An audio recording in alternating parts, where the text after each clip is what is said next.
दोस्तों, बोलो पार्वती पते हर हर महादेव। प्रिय भक्तों, तुलसी माता इस वीडियो को जो भी सच्चे दिल से लाइक करे, इस चैनल को सब्सक्राइब करे, उसके घर में आप स्थायी रूप से निवास करें, उसकी झोली खुशियों से भर दें और उसके घर में कभी रुपयों पैसों की कमी ना होने पाए। तुलसी माता को जल देते समय बोलने चाहिए ये 3 शब्द, जिनसे सभी मनोकामनाएं पूरी होती हैं। आज हम इस वीडियो में जानेंगे कि तुलसी माता को जल देते वक्त कौन से शब्द बोलने चाहिए। किसी समय की बात है, भगवान विष्णु विश्राम कर रहे थे।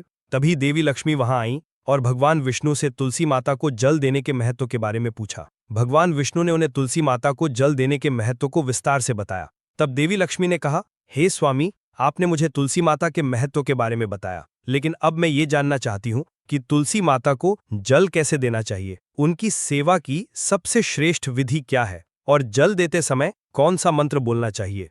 भगवान विष्णु ने उत्तर दिया, प्रिय देवी, जैसा कि मैंने तुम्हें तुलसी माता के महत्व के बारे में बताया, उसी तरह तुलसी माता को जल देते समय बोला जाने वाला मंत्र भी बहुत महत्वपूर्ण है। ये मंत्र 3 शब्दों का है, लेकिन इसका असर अत्यंत शुभ और कल्याणकारी है। जो भी रोज तुलसी माता को जल देते समय इन 3 शब्दों का उच्चारण करेगा, उसके घर में मां लक्ष्मी का वास होगा, उसकी दरिद्रता समाप्त हो जाएगी और उसे अपार धन धान्य की प्राप्ति होगी। मंत्र के महत्व को बताते हुए भगवान विष्णु ने कहा, इस मंत्र का महत्व सुनने से ही मनुष्य के सभी पाप नष्ट हो जाते हैं। उसे हजारों वर्षों तक तुलसी माता को जल देने के पुण्य का फल मिलता है। फिर भगवान विष्णु ने देवी लक्ष्मी को एक कथा सुनाई। उन्होंने कहा, दक्षिण दिशा में यमनगरी नामक एक नगर था, जहां रमेश नामक एक ब्राह्मण रहता था। वह अत्यंत पापी और गलत कामों में लिप्त व्यक्ति था। जन्म से ब्राह्मण होते हुए भी वह धार्मिक कार्यों से दूर रहता था। न वह पूजा करता, न ध्यान, न जप और न ही किसी का सत्कार करता। वह मदिरापान और मांसाहार भी करता था और हमेशा अनैतिक कार्यों में व्यस्त रहता था। और वह ब्राह्मण दिन में खेत में काम करके पत्ते बेचकर अपनी जीविका चलाता था और रात में वेश्याओं के पास जाता था। इस तरह उसने अनेक वर्षों तक अपना जीवन इसी पापपूर्ण तरीके से बिताया। फिर एक दिन वह दुर्बुद्धि ब्राह्मण पत्ते इकट्ठा करने के लिए एक आरशी की वाटिका में पहुंचा और पत्ते तोड़ने लगा। तभी एक काले सर्प ने, जो काल के रूप में वहां उपस्थित था, उसे काट लिया। उसी समय उसकी मृत्यु हो गई। उसकी मृत्यु के तुरंत बाद यमराज के दूत वहां प्रकट हुए और उसकी आत्मा को लेने के लिए आए। वे उसे यमलोक ले जाने लगे। मार्ग में वह ब्राह्मण यमदूतों के सामने रोने और विलाप करने लगा। उसने कहा, हे दूतों, मुझे कहाँ ले जा रहे हो? मुझे छोड़ दो, मेरे प्राण बचा लो। लेकिन यमदूत बोले, अरे पापी ब्राह्मण, तेरे दुष्कर्म के कारण तुझे ये दंड मिला है। अब यमराज तुझे घोर नरक में डालेंगे। यमलोक पहुंचने पर चित्रगुप्त ने उस ब्राह्मण का पूरा लेखा जोखा प्रस्तुत किया। उन्होंने कहा, हे धर्मराज, इस ब्राह्मण ने अपने पूरे जीवन में केवल पाप किए हैं। इसने कभी कोई पुण्य कार्य नहीं किया। धर्मराज ने दूतों से कहा, हे दूतों, इस घोर पापी ब्राह्मण को नरक में डाल दो। इसे अपने कर्मों का फल भोगना होगा। यमदूत उस ब्राह्मण को नरक में ले गए और उसे भयंकर अग्नि में धकेल दिया। वह कई वर्षों तक नरक की यातनाएं सहता रहा। इसके बाद उसे अगले जन्म में बैल के रूप में जन्म मिला। बैल का शरीर पाकर उसने भारी बोझ उठाने का कार्य किया। उसका मालिक उसे दिन रात काम करवाता था। जब उसकी शक्ति समाप्त होने लगी तो मालिक ने उसे एक लंगड़े आदमी को बेच दिया। वह लंगड़ा आदमी उस बैल का उपयोग अपने बोझ उठाने के लिए करता था। बैल ने 8 वर्षों तक उसकी सेवा की। फिर एक दिन वह बैल लंगड़े आदमी को लेकर एक ऊंचे पर्वत पर चढ़ा। अधिक परिश्रम और थकान के कारण वह बैल मूर्छित होकर गिर पड़ा और अंतिम सांसें लेने लगा। वहां खड़े लोगों को उस बैल पर दया आ गई। उन्होंने उसके मुख में पानी डालने का प्रयास किया। उसी भीड़ में एक पुण्यात्मा व्यक्ति भी था। उसने अपने पुण्य का थोड़ा भाग उस बैल को दे दिया। इसे देखकर अन्य लोगों ने भी अपना पुण्य उसे देना शुरू कर दिया। उसी भीड़ में एक वेश्या भी खड़ी थी। सभी अपना पुण्य उस बैल को देकर उसका उद्धार करने का प्रयास कर रहे थे। ये देखकर उसने भी अपना पुण्य उस बैल को दे दिया। कुछ देर बाद उस बैल की मृत्यु हो गई। फिर उस स्थान पर यमदूत आए और उस बैल के शरीर से उस ब्राह्मण की आत्मा को निकालकर यमलोक ले गए। यमलोक पहुंचने पर उसे यमदेव के सामने प्रस्तुत किया गया। चित्रगुप्त ने जब उसका लेखा जोखा देखा तो वे चकित रह गए। वेश्या के द्वारा दिए गए पुण्य के कारण उसके सभी जन्मों के पाप नष्ट हो चुके थे। यमदेव ने कहा, हे ब्राह्मण, उस वेश्या ने तुझे अपना पुण्य देकर तुझ पर बड़ा उपकार किया है। उसी के पुण्य के असर से तुम्हारे सभी पाप नष्ट हो गए हैं। इसीलिए अब तुम्हें फिर से मनुष्य जन्म प्राप्त होगा। इस तरह वह ब्राह्मण पृथ्वी पर एक उत्तम ब्राह्मण कुल में जन्म लेता है। उस महापुण्य के असर से उसे अपने पूर्व जन्म की सारी बातें याद आने लगती हैं। जब वह बड़ा होता है तो उसे यह ध्यान आता है कि पिछले जन्म में जब वह बैल था तब एक वेश्या ने उसे अपना पुण्य दिया था। उसके मन में उस वेश्या के बारे में जानने की उत्सुकता जागती है। वह वेश्या का पता लगाकर उसके नगर में पहुंचता है। वहां वह वेश्या, जो अब बूढ़ी हो चुकी थी, उसे मिल जाती है। वह ब्राह्मण उसके सामने जाकर बार बार प्रणाम करता है और धन्यवाद देने लगता है। वेश्या उससे पूछती है, हे ब्राह्मण श्रेष्ठ, आप कौन हैं और किस कारण मुझे धन्यवाद दे रहे हैं? मैंने आपका कौन सा कार्य किया है जिसके लिए आप मुझे धन्यवाद दे रहे हैं? नमस्कार कर रहे हैं। तब ब्राह्मण कहता है, हे माँ, मैं वही बैल हूँ जिसे तुमने अपना पुण्य देकर जीवन दान दिया था। अपने पाप कर्मों के कारण मुझे पिछले जन्म में बैल बनना पड़ा। उस पर्वत पर जब मैं अंतिम सांसें ले रहा था तब तुमने अपना पुण्य मुझे दे दिया था। उसी पुण्य के असर से ही आज मुझे फिर से मनुष्य जन्म मिला है और अपने पूर्व जन्म की सारी बातें याद हैं। किंतु हे माँ, मैं यहाँ ये जानने आया हूँ कि तुमने मुझे कौन सा पुण्य दिया था जिससे मेरे सभी पाप नष्ट हो गए। मैं उस पुण्य के बारे में जानना चाहता हूँ।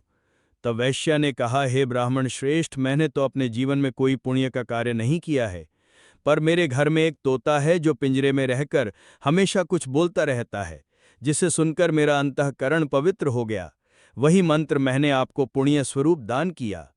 फिर वो वैश्य और ब्राह्मण उस तोते के पास गए और उससे पूछने लगे, हे शुक, तुम कौन सा मंत्र बोलते हो जिससे हमारे जीवन का उद्धार हुआ? ये मंत्र तुम्हें किसने सिखाया और इसका क्या अर्थ है? तब उस तोते ने अपने पूर्व जन्म का वृत्तांत सुनाना शुरू किया। वो बोला, हे ब्राह्मण श्रेष्ठ, पिछले जन्म में मैं एक ब्राह्मण था। मुझे अपने ज्ञान का बहुत घमंड था। मैंने कभी गुरुजनों का सम्मान नहीं किया बल्कि उनका बार बार अपमान किया। अपने अहंकार के कारण मेरा स्वभाव क्रोधी और द्वेषपूर्ण हो गया। मैं सभी को तुच्छ समझने लगा और विद्वानों का भी अपमान करता था। कालांतर में मेरी मृत्यु हो गई और मुझे यमलोक ले जाया गया। पूज्य व्यक्तियों और गुरुजनों का अपमान करने के कारण मुझे तोते के कुल में जन्म लेना पड़ा। तोते के रूप में जन्म लेने के बाद छोटी अवस्था में ही मेरे माता पिता का साथ छूट गया। मैं अकेला पेड़ के डाल पर बैठकर रो रहा था। तभी कुछ मुनि उस मार्ग से जा रहे थे। उन्होंने मेरी दयनीय स्थिति देखी और मुझे अपने आश्रम ले आए। आश्रम में उन मुनियों ने मुझे एक सुंदर पिंजरे में रखा और मेरी देखभाल की। वे मुझे प्रतिदिन भोजन कराते और मुझसे स्नेह करते थे। उस आश्रम में वे मुनि, उनकी पत्नियां और बच्चे प्रतिदिन तुलसी माँ के पौधे को जल अर्पित करते और एक मंत्र का जाप करते थे। उनके मुख से बार बार वो मंत्र सुनकर मैंने उसे याद कर लिया। तब से मैं उसी मंत्र का जाप करता हूँ। इस मंत्र के असर से मेरे जीवन में सकारात्मक बदलाव आने लगे। मुझे अपने कर्मों का पश्चाताप हुआ और मेरी मृत्यु भी टल गई। मेरी आयु 100 वर्ष हो गई और इतने वर्षों तक मैं जीवित रहा। एक दिन रात के समय एक चोर उस आश्रम में आया और मुझे वहां से चुरा लिया। बाद में इस वैश्या ने उस चोर से मुझे खरीद लिया। वैश्या के घर आने के बाद भी मैं वही मंत्र बोलता रहा। इस मंत्र को सुनकर इस वैश्या का अंतःकरण पवित्र हो गया।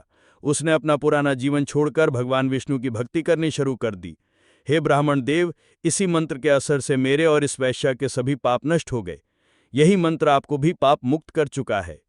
इस तरह तोते ने उस ब्राह्मण और वैश्या को पूरा वृत्तांत सुना दिया। ये ब्राह्मण और वैश्या दोनों बहुत प्रसन्न हुए। उन्होंने तय किया कि अब वे प्रतिदिन तुलसी माँ को जल अर्पित करेंगे और उस मंत्र का जाप करेंगे। कुछ समय बाद उस ब्राह्मण, वैश्य और तोते ने मंत्र के असर से दिव्य विमानों में बैठकर विष्णु लोक की यात्रा की। भगवान विष्णु ने देवी लक्ष्मी से कहा, हे देवी, देखा आपने, केवल तुलसी माँ के मंत्र के असर से उस तोते, वैश्य और ब्राह्मण के सभी पाप नष्ट हो गए। इसीलिए हर व्यक्ति को प्रतिदिन तुलसी माँ को जल अर्पित करते हुए इस मंत्र का जाप जरूर करना चाहिए। वो मंत्र इस तरह है, ओम वृंदावनाय स्वाहा, ओम वृंदावनाय स्वाहा। जो स्त्री प्रतिदिन तुलसी माँ के सामने इस मंत्र का उच्चारण करेगी वो सौभाग्यशाली बनेगी। जो पुरुष इसका जाप करेगा उसे अक्षय धन की प्राप्ति होगी। जिस घर में प्रतिदिन तुलसी माँ की पूजा होगी वहां लक्ष्मी जी का सदा वास रहेगा। तुलसी माँ का ये मंत्र फलदायी और सिद्धियों को प्रदान करने वाला है। स्त्रियों को स्नान के बाद बाल बांधकर मांग में सिंदूर लगाकर तुलसी माँ को जल चढ़ाना चाहिए। साथ ही तुलसी माँ की परिक्रमा करनी चाहिए। शाम के समय तुलसी माँ के पास दीपक जलाने से घर में सुख समृद्धि आती है। भगवान विष्णु की पूजा तुलसी माँ के बिना अधूरी है। तुलसी का एक पत्ता चढ़ाने से भगवान को उतनी प्रसन्नता मिलती है जो हजारों अमृत के घड़ों से नहलाने पर भी नहीं मिलती। जो भी व्यक्ति तुलसी माँ का सम्मान करेगा और उनके इस मंत्र का जाप करेगा उसे न केवल इस लोक में बल्कि परलोक में भी शुभ फल प्राप्त होगा। ऐसा फल तुलसी के पत्तों के दान से मिलता है। जो मृत्यु के समय अपने मुख में तुलसी के पत्तों का जल ग्रहण करता है, ऐसा व्यक्ति अपने सभी पापों से मुक्त होकर भगवान विष्णु के धाम जाता है। भगवान विष्णु कहते हैं, पूर्णिमा, अमावस्या, द्वादशी और सूर्य संक्रांति के दिन मध्याह्न काल, रात्रि और अशोच के समय तेल लगाकर बिना स्नान किए अथवा बिना हाथ पैर धोए रात्रि के वस्त्र पहनकर तुलसी के पत्ते तोड़ना महापाप होता है। श्राद्ध, व्रत, दान, प्रतिष्ठा और देव पूजा के लिए तोड़े गए तुलसी के पत्ते 3 रात तक पवित्र रहते हैं। तुलसी के पत्तों को बिना नष्ट किए उसके अग्रभाग को तोड़ना चाहिए। तुलसी की मंजरी जो सभी फूलों से श्रेष्ठ मानी जाती है, उसे तोड़ते समय पत्तियों का होना आवश्यक है। पौधे को बिना हिलाए केवल अग्रभाग को तोड़ना चाहिए ताकि पूजा का फल और बढ़े। तुलसी के पत्तों को कभी नाखून से नहीं तोड़ना चाहिए, क्योंकि इससे पाप लगता है। रात्रि के समय तुलसी के पौधे को छूना या उसके पत्ते तोड़ना अशुभ समझा जाता है, क्योंकि रात्रि में वे निद्रावस्था में होती है। एकादशी को तुलसी के पौध में थोड़ा कच्चा दूध अर्पित करें और इस दौरान ओम नमो भगवते वासुदेवाय नमः मंत्र का जाप करें। तुलसी के पौधे के पास शालिग्राम रखें और तिल चढ़ाएं। शालिग्राम पर तुलसी के पत्ते रखकर चंदन का तिलक करें। अगर कोई महिला मासिक धर्म में है तो तुलसी की पूजा से बचे, क्योंकि इस समय तुलसी को छूना पाप होता है, जिससे महिला की दुर्गति हो सकती है। भक्तों, इस तरह भगवान विष्णु ने देवी लक्ष्मी को तुलसी के जल देने के मंत्र का महत्व बताया। इस कथा को सुनकर कृपया कमेंट करके बताएं कि आपको ये कथा कैसी लगी। यदि ये जानकारी आपके लिए लाभकारी रही हो तो वीडियो को लाइक जरूर करें। अगर आप भी मां लक्ष्मी को अपने घर में लाना चाहते हैं तो कमेंट बॉक्स में जय मां लक्ष्मी, आपका हमारे घर में स्वागत है। तुलसी की मिट्टी से ये एक उपाय भगवान श्री हरि विष्णु और माता लक्ष्मी जी के आशीर्वाद से जीवन के हर कष्टों से तुरंत मिल जाएगी आपको मुक्ति। आपकी हर मनोकामना होगी पूरी और दोस्तों, खुशियों से भर जाएगा आपका घर। बन जाओगे आप करोड़पति। क्योंकि दोस्तों, इस बार साल बहुत सारे शुभ योगों का निर्माण हो रहा है, जो कि कई वर्षों बाद आया है। इसीलिए दोस्तों, इस दिन का महत्व बहुत ही ज़्यादा बड़ा होता है और इस दिन आप लोगों को ये तुलसी की मिट्टी वाला उपाय ज़रूर करना चाहिए, जो कि पंडित जी ने अपनी अभी की ही कथा में यहाँ पर बताया हुआ है। तो दोस्तों, इस उपाय को आपको कैसे करना है, कब करना है, कहाँ पर करना है और उपाय को करते समय आपको किन किन बातों का ध्यान रखना है, ये सारी जानकारी हम आपको इस वीडियो में देंगे। तो चलिए दोस्तों, वीडियो में आगे बढ़ते हैं। देखिए, ये दिन इतना खास होता है, इतना महत्वपूर्ण होता है। देखा गया कभी कभी बड़े बड़े पूजा पाठ अनुष्ठान से जो मनोकामना पूर्ण नहीं होती है, वो एक छोटे से उपाय करने से ही आपकी सभी मनोकामना पूर्ण हो जाती है। और बहुत सारे लोगों ने इस उपाय को किया भी है और उनको इस उपाय को करने का फल भी जरूर मिला है। अगर आप लोग भी करना चाहते हैं तो आप इस उपाय को पहले अच्छे से समझ लेना, सुन लेना, उसके बाद करना। आपको इस उपाय का फल जरूर मिलेगा और इस उपाय को करने से आपके घर में चाहे किसी भी तरह की दुख और परेशानी क्यों ना चल रही हो, आपको उसका कारण भी नहीं पता है कि दोस्तों ये परेशानी किस कारण से चल रही है, तो उसका कुछ भी कारण हो सकता है। जैसे पितृ दोष हो सकता है, शनि दोष हो सकता है, या किसी भी तरह का मंगल दोष भी हो सकता है, और भी बहुत तरह होते हैं, कुछ भी हो सकता है। पर आपको इस उपाय को करने के लिए अपने दोष को पता लगाने की भी जरूरत नहीं है। इस तुलसी की मिट्टी वाला उपाय को आप लोगों को कर लेना है। दोस्तों, अब हम समझते हैं इस वाले उपाय को हमें करना किस समय है। तो सबसे पहली बात दोस्तों, हम समझते हैं कि ये तुलसी की मिट्टी वाला उपाय करना किसको है। तो देखिए, यहाँ पर सीधी सी है कि ये तुलसी की मिट्टी वाला उपाय जो उपाय है, ये किस लिए किया जा रहा है। ये मनोकामना को पूर्ण करने के लिए किया जा रहा है, या आपके जीवन में जो दुख और परेशानियां हैं उनको दूर करने के लिए किया जा रहा है, या आपका कोई बड़ा काम है जो कि नहीं हो पा रहा है, आप उसके लिए इस उपाय को कर सकते हो। तो सीधी सी बात यह है कि आप अपनी किसी भी तरह की मनोकामना के लिए इस वाले उपाय को कर सकते हो। तो ये उपाय व्यक्ति कर सकता है जिस व्यक्ति को अपनी किसी भी तरह की मनोकामना भगवान शिव जी से पूर्ण करवानी हो। और अगर कोई भी माताएं बहनें जो हैं अपने घर की सुख और शांति के लिए, घर में धन समृद्धि को बढ़ाने के लिए वाला उपाय करना चाहती है, तो घर की जो बड़ी माताएं बहनें होंगी वो इस तुलसी की मिट्टी वाला उपाय को विशेष रूप से करें, क्योंकि माताएं बहनें घर की लक्ष्मी होती हैं और जब घर की लक्ष्मी कोई विशेष उपाय करती है तो उस फल ही बहुत जल्दी मिल जाता है और बहुत बड़ा होकर मिलता है। अन्यथा इस उपाय को कोई भी व्यक्ति कर सकता है, चाहे वो बड़ा हो, चाहे वो छोटा हो, चाहे वो बच्चा हो। जिस व्यक्ति को ये तुलसी की मिट्टी वाला उपाय समझ आ गया, वो व्यक्ति इस तुलसी की मिट्टी वाला उपाय को किसी भी दिन जरूर करे, क्योंकि उसको इस उपाय का फल बहुत ही जल्दी मिल जाएगा, क्योंकि भगवान शिव जी बहुत आसानी से प्रसन्न हो जाते हैं। तो आइए अब हम समझते हैं कि इस तुलसी की मिट्टी वाला उपाय को आपको करना कैसे है और इस उपाय को करने का जो समय है वो क्या है। तो देखिए, ये तुलसी की मिट्टी वाला जो उपाय है ये मुख्य रूप से सुबह का समय होगा, प्रातः काल का समय होगा। किस समय होगा? सुबह का समय होगा। आपको कोशिश यही है कि सुबह के समय हम इस तुलसी की मिट्टी वाला जो उपाय को कर लें। पर किसी कारणवश अगर आप सुबह को इस उपाय को ना कर पाओ, आपको कहीं काम से जाना हो या किसी और काम की वजह से आप उपाय को ना कर पाओ, तो आपके पास फिर दूसरा मौका रहेगा जो कि शाम के समय का रहेगा, प्रदोष काल का रहेगा। अब दोस्तों, प्रदोष काल का समय भी एक बहुत ही लोगों के मन में प्रश्न बन जाता है कि दोस्तों ये समय होता कब है, कितने बजे से लेकर बजे ये समय होता है, ताकि हमें उपाय के लिए जो है करने का समय पता लग जाए। तो हम आपको बता दें, प्रदोष काल का जो एक समय होता है शाम का, वो होता है शाम के 6 बजे से लेकर शाम के 7 बजे के बीच का। इस समय के बीच में आप उपाय को करेंगे तो आपको उस उपाय का ज़रूर फल मिलेगा। तो शाम के 6 बजे से लेकर शाम के 7 बजे के बीच में आप लोग इस तुलसी की मिट्टी के दीपक वाला जो उपाय को कर सकते हो। तो भैया, बहुत लोग यहाँ पर ये प्रश्न भी ज़रूर करेंगे कि दोस्तों हम तो नौकरी पे जाते हैं, हम अपनी ड्यूटी पे जाते हैं और आने में हमें देर हो जाती है, तो उस जगह पे हमें क्या करना चाहिए। तो देखिए, उन लोगों को भी टेंशन लेने की ज़रूरत नहीं है। अगर आप लोग इस उपाय को शाम के समय प्रदोष काल में कर रहे हैं और अगर आप आने में देरी भी हो जाती है, आपको आने में 7 बजे तक आप नहीं पहुंच पाते हो, तो दोस्तों आप 7 या 8 बजे तक भी अगर उपाय को करोगे तो भी चल जाएगा।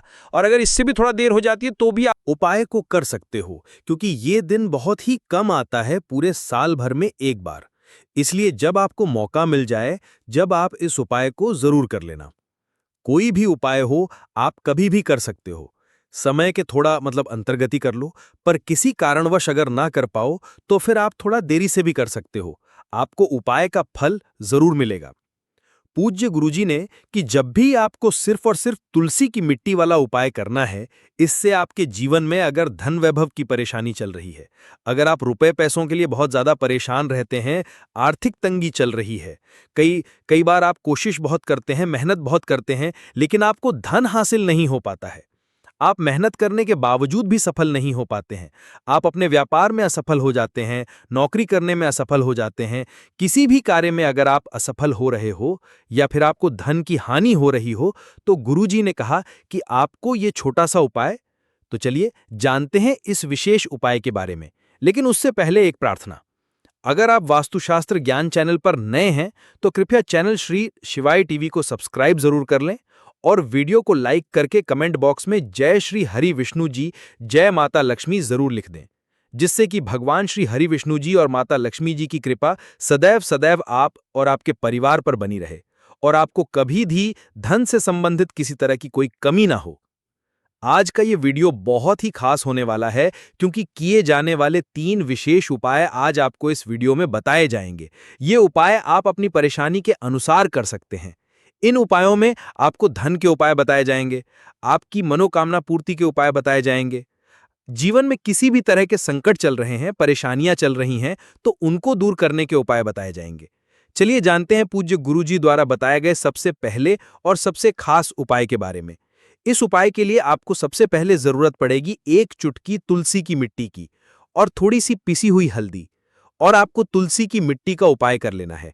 देखते ही देखते करोड़पति बन जाओगे, क्योंकि आज की वीडियो बहुत ही खास है, विशेषकर उन लोगों के लिए जो अपने जीवन में जल्दी से जल्दी धनवान और महाधनी बनना चाहते हैं। जिनको जल्दी से जल्दी धन चाहिए, ये वीडियो उन लोगों के लिए है। क्योंकि देखिए, तुलसी का जो पौधा होता है, ये कोई साधारण पौधा नहीं होता है। माता लक्ष्मी का स्वरूप होता है तुलसी का पौधा, और माँ लक्ष्मी की ही कृपा अगर आपको हासिल करनी है, आपको चाहिए कि आपके घर पर माँ की कृपा हमेशा बनी रहे। तो माँ लक्ष्मी को अगर प्रसन्न करना है तो आपको सबसे पहले श्री हरि विष्णु को प्रसन्न करना होगा। और श्री हरि विष्णु प्रसन्न होते हैं जब आप तुलसी के उपाय करते हैं। जिस घर में तुलसी का पौधा होता है, वहां का वातावरण सकारात्मक होता है, वहां पर पॉजिटिव एनर्जी होती है, वहां पर कभी भी धन की कमी नहीं होती, सुख समृद्धि की कमी नहीं होती है। अब बहुत सारे लोग गलती क्या करते हैं कि तुलसी के पौधे को लाकर गलत दिशा में लगा लेते हैं। साथ ही साथ आप सभी जानते हैं कि ये मौसम ऐसा चल रहा है कि बहुत बार तुलसी का पौधा सूख जाता है। तो अगर आपके घर में भी अगर कोई भी एक ऐसा तुलसी का पौधा है जो सूख गया है, तो तुलसी के पौधे की सूखी लकड़ी का ऐसा उपाय आपको बताएंगे जो रातों रात आपके भाग्य को चमकाने का काम भी करेगा और महाधनी बनाने का काम भी करेगा। क्योंकि तुलसी के पौधे की सूखी लकड़ी, ऐसा समझिए कि आपके जीवन में इस तरह से धन को लेकर आएगी जिसके बाद आपने कभी कल्पना भी नहीं की होगी कि कभी आप इतना धनी भी बन जाएंगे।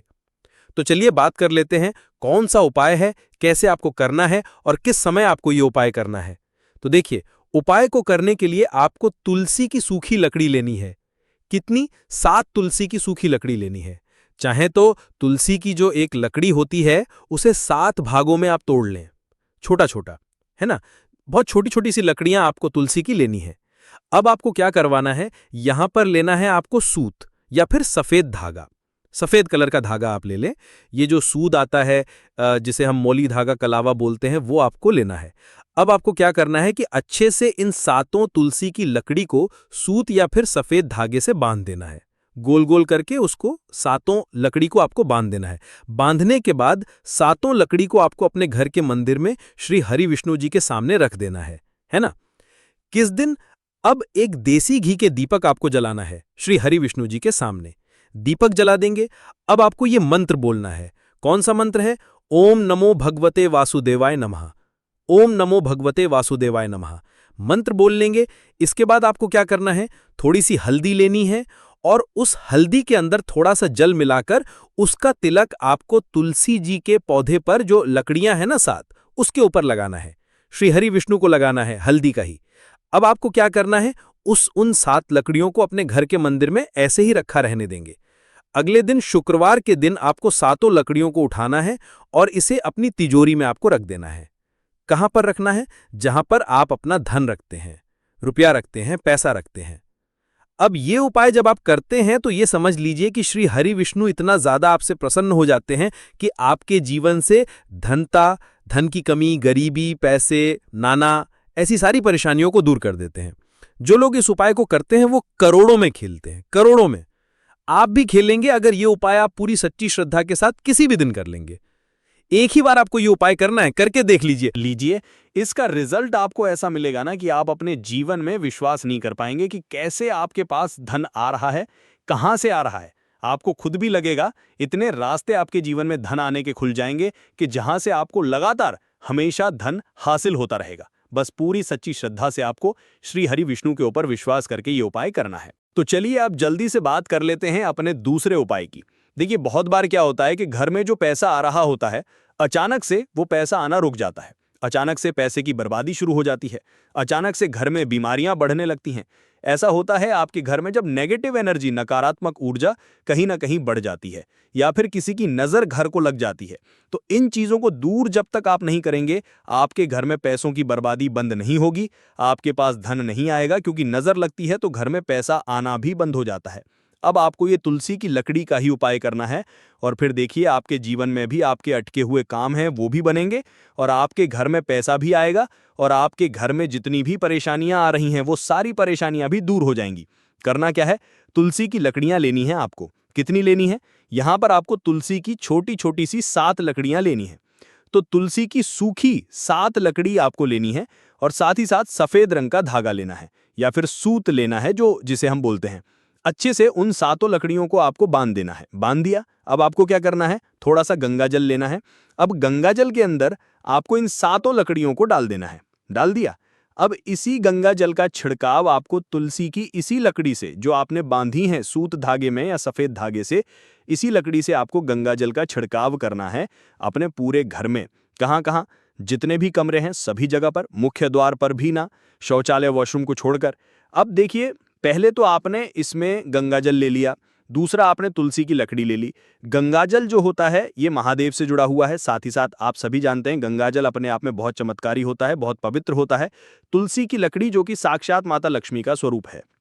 जब आप तुलसी की लकड़ी से गंगाजल का छिड़काव अपने घर में करते हैं, इससे बड़ा कोई उपाय है तो वो ये तुलसी की सूखी लकड़ी वाला उपाय है। तो दोस्तों, सोमवार के दिन आप लोगों को इस तुलसी की सूखी लकड़ी वाला उपाय को जरूर करना है। बहुत सारे लोग होंगे जिन लोगों ने इस उपाय को ना किया हो, मतलब पूरा साल निकल गया, उन्होंने किसी भी दिन इस तुलसी की सूखी लकड़ी वाला उपाय को ना किया हो। पर दोस्तों, आपके पास एक आखिरी मौका बचा हुआ है जो कि सोमवार के दिन है। इस दिन आप लोगों को इस वाले उपाय को जरूर कर लेना है। भले ही आपने पूरे महीने भर इस उपाय को ना किया हो, पर अगर आपने इस महीने के सोमवार के दिन अगर इस वाले उपाय को कर लिया तो आपको इस उपाय को करने का वो फल मिलेगा जिसकी आपने कभी कल्पना भी नहीं करी होगी। इसीलिए आप लोग इस वाले उपाय को एक बार जरूर कर लेना, ताकि आप लोगों के हाथ से ये मौका ना जा सके और आपको इस उपाय को करने का फल मिल सके। दोस्तों, ये उपाय पंडित जी ने अपनी अभी की ही श्री शिव महापुराण की कथा में बताया है। जी, इस उपाय को आज हम आपको बहुत अच्छे से समझाने वाले हैं। इस वीडियो को देखने के बाद इस उपाय को समझने के लिए आपको कोई और वीडियो को देखने की जरूरत नहीं पड़ेगी। तो चलिए दोस्तों, उपाय को शुरू करते हैं। देखिए, ये इस सावन महीने के सोमवार के दिन ये इतना खास होता है, इतना महत्वपूर्ण होता है। देखा गया है कभी-कभी बड़े-बड़े पूजा पाठ अनुष्ठान से जो मनोकामना पूर्ण नहीं होते, वो सावन महीने की सोमवार के दिन एक छोटे से उपाय करने से ही आपकी मनोकामना पूर्ण हो जाती है। और बहुत सारे लोगों ने इस उपाय को किया भी है और उनको इस उपाय को करने का फल भी ज़रूर मिला है। अगर आप लोग भी इस उपाय को करना चाहते हैं तो आप इस उपाय को पहले अच्छे से समझ लेना, सुन लेना, उसके बाद करना। आपको इस उपाय का फल ज़रूर मिलेगा और इस उपाय को कर लेने से आपके घर में चाहे किसी भी तरह की दुख और समस्या क्यों ना चल रही हो, आपको उसका कारण भी नहीं पता है कि भाई ये समस्या किस कारण से चल रही है। उसका कुछ भी कारण हो सकता है, जैसे पितृदोष हो सकता है या किसी भी तरह का मंगल दोष भी हो सकता है। तो इस दिन आप लोगों को ये वाला उपाय कर लेना है।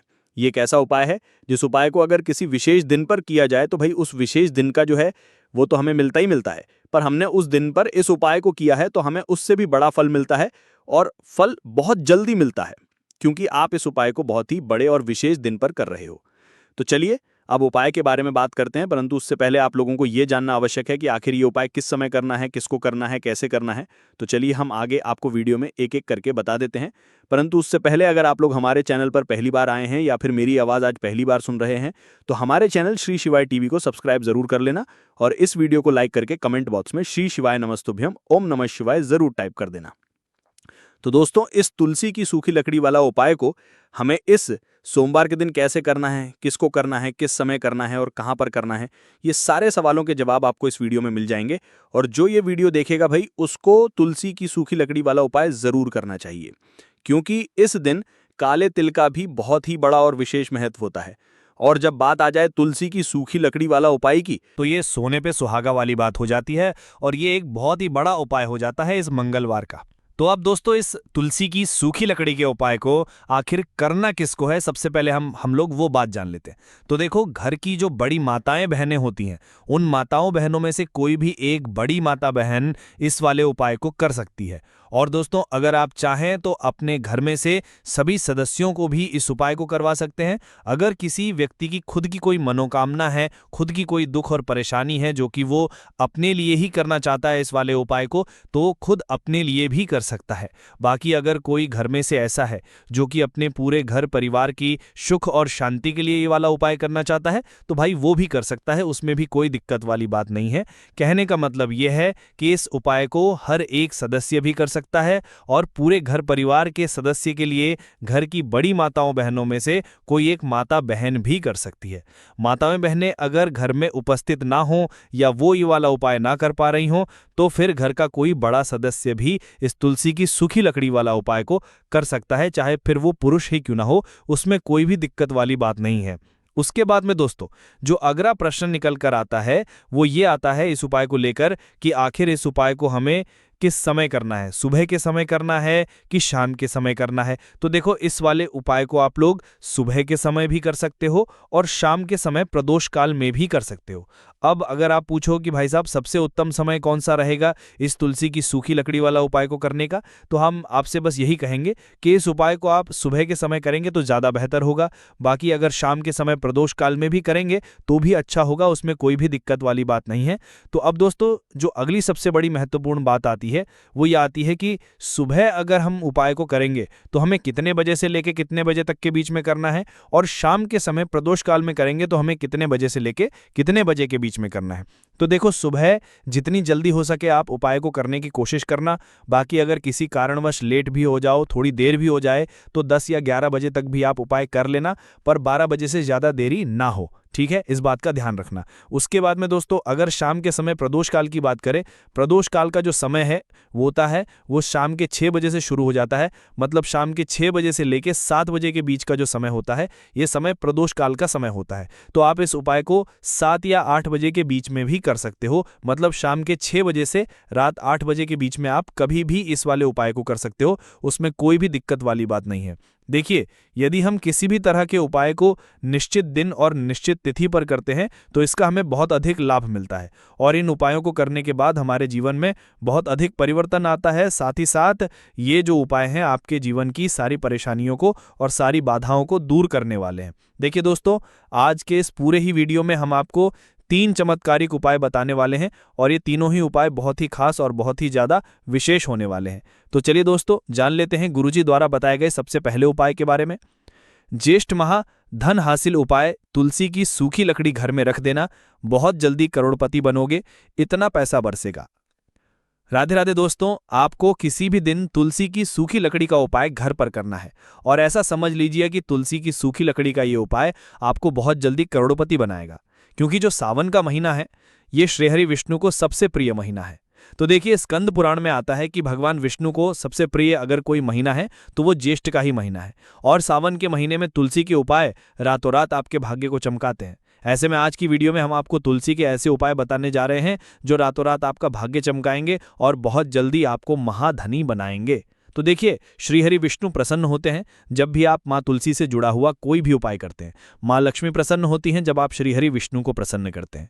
अब आज की वीडियो में जो उपाय हम आपको बताने जा रहे हैं, इस उपाय को करने से श्रीहरि विष्णु तुरंत प्रसन्न होते हैं और सीधे सीधे आप माँ लक्ष्मी को प्रसन्न कर लेते हैं। आपके जीवन में आप खुद अपने